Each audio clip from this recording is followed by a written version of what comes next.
tayo, gagawa tayo ng makeup bag 2019 or what's in my makeup bag. Okay. So this is my makeup kit. I know na ginawa ko tong video na to for high school students, for mga nagbabalak na i-upgrade. Ewan ko kung upgrade ba to kasi parang feeling ko for beginners lang to eh. So, ayun, for beginners lang to. So, kung gusto nyo i-upgrade ang pulbo at lip tint ninyo na makeup kit, ayan. This is for you guys. So, without further ado, let's move on to the video. So, ito nga yung aking makeup bag. Nabili ko lang to ng 11 ata or 12 pesos sa Gina Tan Store or yun, sa Gina Tan Store. And kung hindi kayo fan ng Gina Tan Store sa Shopee, pwede kayong mag-search na lang ng iba pang store. Marami namang nagbebenta nito doon. Okay. So, random stuff na lang yung, or gusto nyo sunod-sunod. Sige, sunod-sunod na lang. Sunod-sunod na lang na ipapakita ko from foundation to lipstick. Para kita yung manito.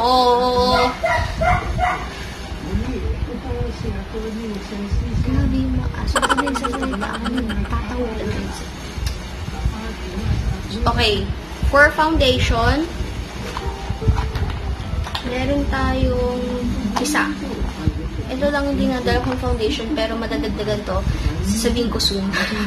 Kasi mas nauna tong video. So, ito yung aking base product. This is Crayons BB Cream in the shade Fair Lady. Ginagamit ko to dito. Nilalagay ko na siya sa aking makeup kit since the day na ginamit ko to at binili ko siya. Kasi maganda siya, full coverage, and pwede mong i-control actually. Pwede mong i-control yung kanyang coverage. If you want it to be sheer, magyan mo lang syempre, and use sponge. Pero kung gusto mo siyang full coverage, paghaluin mo sila ng isa, yung natural beauty, tapos good to go na siya. Pero for me, ang ginagamit ko everyday is yung Fair Lady kasi maputi. So, nababrighten niya yung under eyes ko, yung mga spark, yung mga marks ko. Ayan. So, yun. For powders, I have here 2 products. Ito muna kasi ito yung hindi ko pa nakapakita yata. So, this is the Avon True Color White Dual Powder Foundation with SPF 24 PA++ and glutathione. So, ginagamit ko to pag mag-retouch. Ginagamit ko siya pag mag-retouch. And I'm in the shade D11 na natural. So, pwede nyo tong i-order sa mga Avon ladies dyan. Hindi ko na matandaan kung magkano to, pero I think mga nasa 100 plus. Isa siyang refill, okay? So, ito siya. May sponge siyang kasama. And wala siyang mirror. And ito yung mismong product.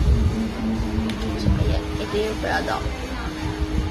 Sobrang ganda ng coverage nito, guys. As in, sobrang ganda ng coverage niya. Ayan. Pink siya dito, pero pag nilalagay niyo siya sa mukha, mapuputi yung kulay niya. So, choose your correct shade na lang. Pero kasi, ito yung bagay sa akin kasi nga, may mga discolorations ako sa mukha. So, parang natatakpan niya yung discoloration na yun. And sobrang smooth niya. As in, sobrang smooth. Since dual powder foundation to, so you can use it ng tuyo at ng basa. Depende sa gusto niya. So, soon gagamitin ko to ng siya lang. Abangan ninyo yung video na yun para makita ninyo parang ano na rin yan, review nitong Avon True Colors na dual powder foundation. Next, sa pangkilay, isa lang yung dinadala kong pangkilay and I must say na sobrang worth it niya. Though may mas mura dito, pero salamat kay Chinky Tita. Because of you, nakilala ko to. This is the Daiso. Daiso siya, guys. Sorry, lagi ko nasasabi yung Miniso. This is from Daiso, yung kanilang eyebrow pencil. Sa pagkakatanda ko, this is in the shade dark brown. So, ito siya. It has spoolie on the other side. And meron siyang pencil on the other side. Medyo laki na rin. And tama na rin. Plus, yung mga nagamit ko pa. So, Cherry Boom Boom.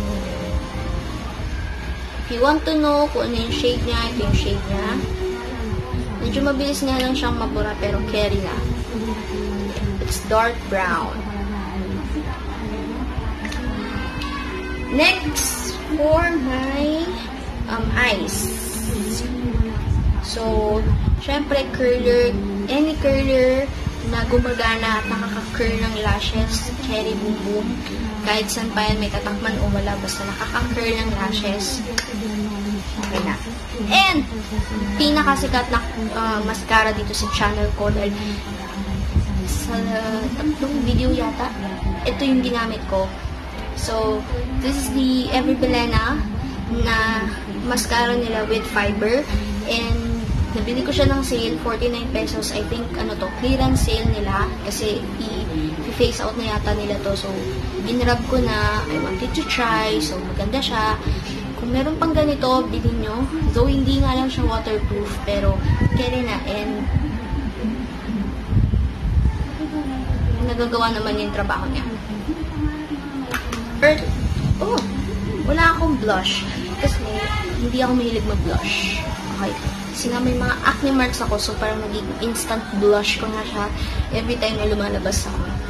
Every time nasa school ako, di na ako nagre-retouch.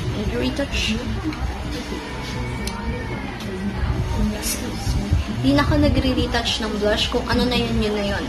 So, for my lipstick, meron akong 4 na pinagpapalit-palit, pero yung dalawa nandun sa collection, yung dalawa, ito, nandito, dala-dala ko. So, this is in the shade 22. Ayan din yung nasa lips ko right now. And, from Careline siya, yung matte liquid lipstick nila na variant. Again, this is in the shade 22. 99 pesos ko lang ito nabili nung sale nila. And, ngayon, ang original price yata nito is 195. I'm not sure. So, ito siya. Maganda siya. Maganda. One of my favorite brand. Careline Gang for the win. Okay, next lipstick is Sister Company. This is from Every Belena. Every Belena matte liquid lipstick in the shade Toast of New York. Favorite shade ko. Kaya ito pa lang yung binibili ko kasi I think ito pa lang yung worth ng 165 pesos. Kaya ito pa lang yung binibili ko. Sobrang ganda niya. I-swatch ko pa ba? Huwag na, papakita ko lang naman. Sige, swatch ko. So, ito siya. Ayan, para siyang reddish brown, may pagka-orange, na hindi mo maintindihan kung ano. So, basta maganda to. Kung hindi kayo fan ng Toast of New York, you're out of the world. For tints, bullet mo na. For bullet lipstick, this is, ito yung lagi kong dinadala. The Fashion 21 All Day Matte Lipstick. The All Day Matte Lipstick nila in the shade Rosette. Maganda din to, parang kakulay lang din ng tutu. So, ito, 185, 95, 65, 175. Basta ganun, dun lang nag-range yung price niya. Ewan ko kung meron pa silang ganun or face out na yata. Pero yun. And for tints, I have here, nakita niyo na to, I think. Yeah, nakita.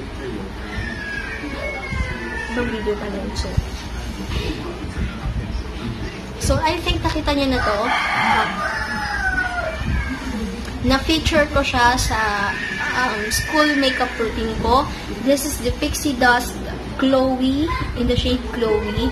So, ayan siya. Red to, as in red. And, hindi ko siya gusto. Gusto ko siya kapag ganyan lang kakonti and hindi i-blend ko na agad. Ayan. Diba? Maganda. Faded red. Next na lip tint, nakikita nyo naman na feature ko ulit to dun sa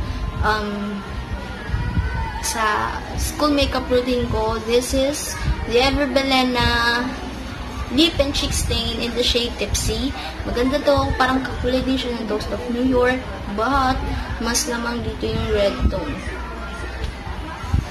So, Minsan, ito yung ginagamit kong pang blush. Pero since hindi nga ako mahilig mag-blush, especially ang tint, kasi nga meron akong mga red marks, yan, mga acne marks. So, parang naloko mas blush. So, ito siya. Hindi ba? Maganda siya. Sorry kung hindi nyo na-appreciate. Pero, soon, gamitin ko naman to. This is not the last time na makikita nyo to dito.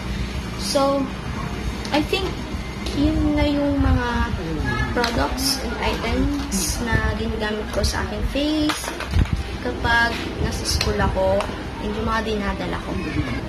So, sana nagustuhan ninyo yung aking mga gamit dito sa aking makeup bag. And sila yung mga pang-araw-araw kong ginagamit. Every time na umaalis ako, every time na may pasok ako, sila yung lagi kong dala. So, yun lang guys. Thank you so much for watching this video. Kung meron pa akong may dadagdag dito sa aking makeup bag, i-film ko agad. And kung may mabago man, meron na naman tayong ma-film. And hindi lang to natatapos sa 2019. Pwede rin tayong mag-start ng series. Like, eto, Makeup Kit 2019, Makeup Kit 2020, 2021, so on, so forth. So, tatapusin ko na tong video dahil ayoko na mabwisit talaga bago pa sila totally mag-ingay. So, yun lang guys. Again, don't forget to subscribe and like this video kung nagustuhan ninyo. Comment down below yung mga video suggestion ninyo. Tatanggapin natin yan and gagawin natin yan ng buong puso. So, yun lang guys. Guys. Salamat ulit sa panonood nitong aking video. Hanggang sa muli. Paalam!